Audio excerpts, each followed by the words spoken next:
There's a phrase you said actually that I want to go back to. So you said, well, democracy is one person, one vote, right? That is something that gets said, yes. Right? That sounds true. Very new principle. That principle is also from Supreme Court.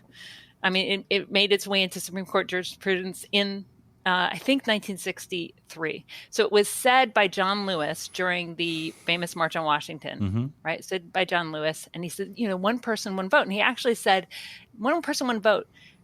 He said it because, America was not doing it because of segregation and Jim Crow constraints that were basically totally suppressing the vote of Black people in the South.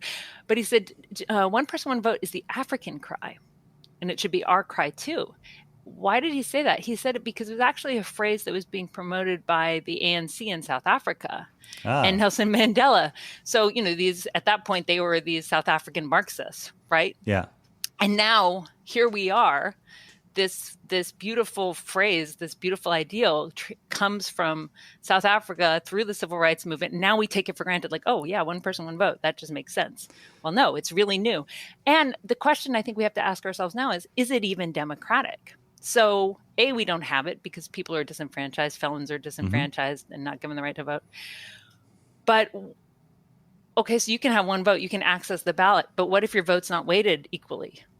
Right, which it's not in our society. In the Senate, for example, or because of the Electoral College, you mean? Or? Because of the Electoral College, or because of the way districts are apportioned, even at the state level. So you can have within the state, your vote for a member of Congress can be way more or less than someone a few counties away. So the Senate, right? If every state gets the same number of senators, but you have a state that has a couple million people versus California where you are, your Senate vote weighs almost nothing. So I would say, why don't we expand the idea of one person, one vote to say one person, one equally weighted vote? And then but then I would say that doesn't even go far enough. We could actually push for one person, 3 votes or 4 votes through something like ranked choice voting, right? Where you would no longer have to worry about splitting your vote, let's say, and ending up with a split ticket where you cast a ballot, but it actually helps elect the person you like the least. So there's ranked choice voting is now happening in Maine. It's happening in a little community in Michigan. I think Massachusetts is adopting it, right? So people actually have 3 votes and they get to rank first preference, second preference, third preference. In the book, I also point out, well, what about the principle of one person, no vote? Because what if we abandoned elections entirely and used sortition? So I think I'm just going through these as a way of saying... What is sortition? Do I know what that is? Sortition is lottery. Oh, okay. Yes, I remember that. So what if we... So to go back to Athens again, they thought elections were aristocratic because the rich and the well-born would win. And crazy the idea. rich Who would know? Right. But that actually it was a contest that just reinforced privilege. So they had very elaborate systems of randomly selecting citizens and engaging the public in the running of the city's affairs. And so, again, to quote Aristotle, he said, elections are aristocratic and selection is democratic. And I think it's quite an interesting, it's a thought experiment effectively in the United States today, but to say, okay, well, our elections, especially as they currently run, are they really democratic? And so, maybe one person, one vote is holding us back. Maybe one person, no vote. And I'm sure you saw the news that Ireland, by referendum, actually decided they would amend their constitution and open the way to allow abortion, right? Yeah. So this seems like a very intractable, like just one of those political issues. I mean, we're talking about this Catholic country. How would that ever get resolved? Why the vote went the way it did and had so much democratic legitimacy was in part because the country was at this breaking point. So they used sortition. They used lottery. So what they did was they created the Citizens Assembly and selected 99 citizens at random who sort of were representative, right, in quotes, of the nation. And they deliberated for 5 months. I did not know that detail. Wow.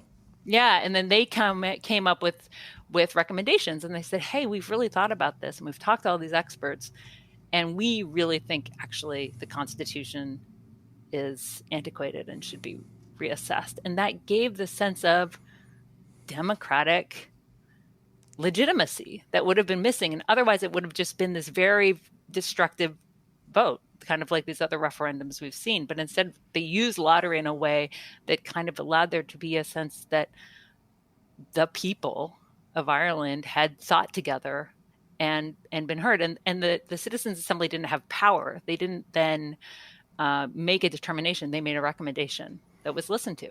I think, so it's interesting. I just think, the point is we have to remember that these are malleable structures. Human beings made them, and they can be changed. And history shows that they can often only be changed with real struggle. Sure. So that's a tactical issue. That's a strategic issue.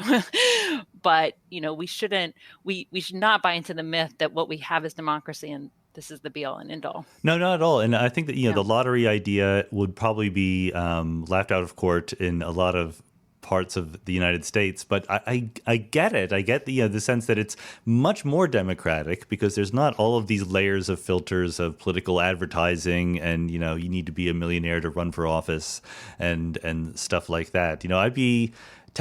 I just had this thought over the course of this conversation, but I'm completely on board with having a third chamber of Congress, which is just randomly selected people from the United States.